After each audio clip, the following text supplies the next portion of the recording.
112 करोड़ का घोटाला।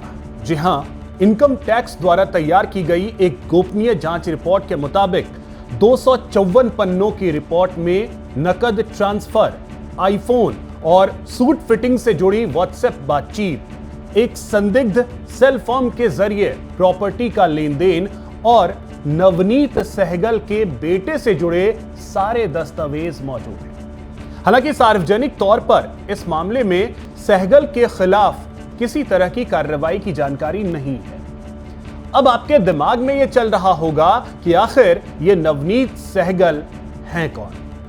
तो चलिए सबसे पहले नवनीत सहगल के बारे में थोड़ा सा जान लीजिए। नवनीत सहगल मीडिया मैनेजमेंट के एक्सपर्ट माने जाते हैं। इन्होंने यूपी की पूर्व सीएम मायावती, पूर्व सीएम अखिलेश यादव दोनों के साथ काम किया है। साल 2007 में यूपी में मायावती की सरकार बनती है, जिसके बाद सहगल सीएम के सेक्रेटरी बनाए जाते हैं और 12 विभागों का काम एक साथ देखते हैं। साल 2012 में यूपी में समाजवादी पार्टी की सरकार बनती है। अखिलेश यादव मुख्यमंत्री बने। उसके बाद नवनीत सहगल को प्रमुख पदों से हटाकर रिलीजियस डिपार्टमेंट का प्रिंसिपल सेक्रेटरी बना दिया गया, जिसे पनिशमेंट पोस्टिंग माना जाता है। 2013 में मुजफ्फरनगर में दंगे भड़के और इन दंगों के बाद अखिलेश यादव ने उन्हें एक बार फिर से इंफॉर्मेशन और पब्लिक रिलेशन का प्रमुख बना दिया।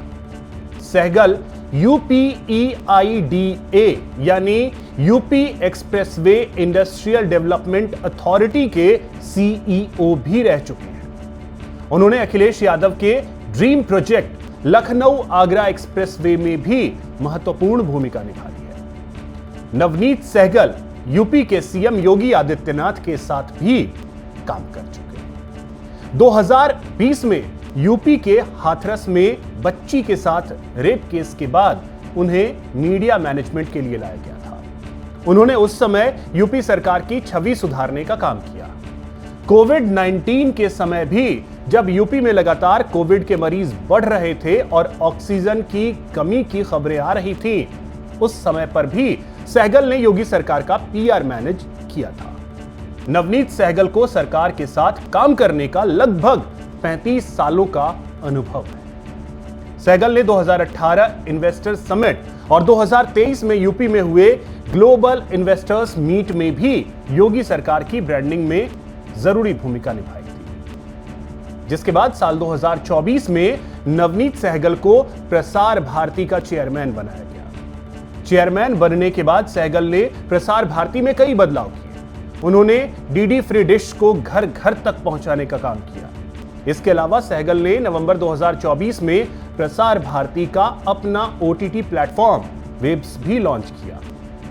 लेकिन अचानक कार्यकाल पूरा होने से पहले ही उन्होंने इस्तीफा दे दिया।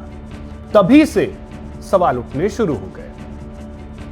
अब आते हैं उस रिपोर्ट पर। दरअसल रिपोर्ट साल 2022 की है। इसके बाद उन्हें 2024 में प्रसार भारती का चेयरमैन बनाया गया। यह भी बहुत बड़ा सवाल है।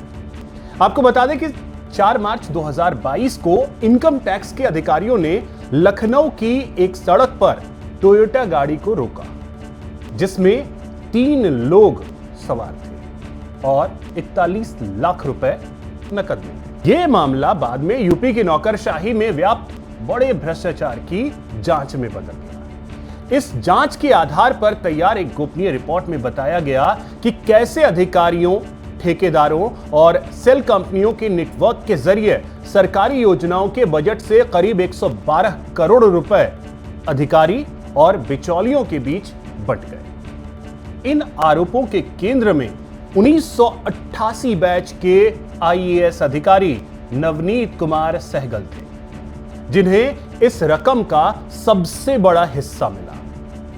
इनकम टैक्स की गोपनीय जांच के बावजूद उन्हें प्रसार भारती का चेयरमैन पद दिया गया, लेकिन अचानक उन्होंने इस्तीफा दे दिया। इस मामले को लेकर आज कांग्रेस के नेता पवन खेड़ा ने प्रेस कॉन्फ्रेंस कर सरकार पर हमला बोला। अब सबसे बड़ा सवाल यह है कि क्या आने वाले समय में यह पूरा मामला खुलकर सामने आ पाएगा, और अगर यह मामला खुलकर सामने आता है तो क्या कोई एक्शन होगा या नहीं? कमेंट के जरिए आप लोग भी बताइएगा। हमारे चैनल को सब्सक्राइब कीजिए, वीडियो को अधिक से अधिक शेयर कीजिए, लाइक कीजिए। जय हिंद, जय भारत।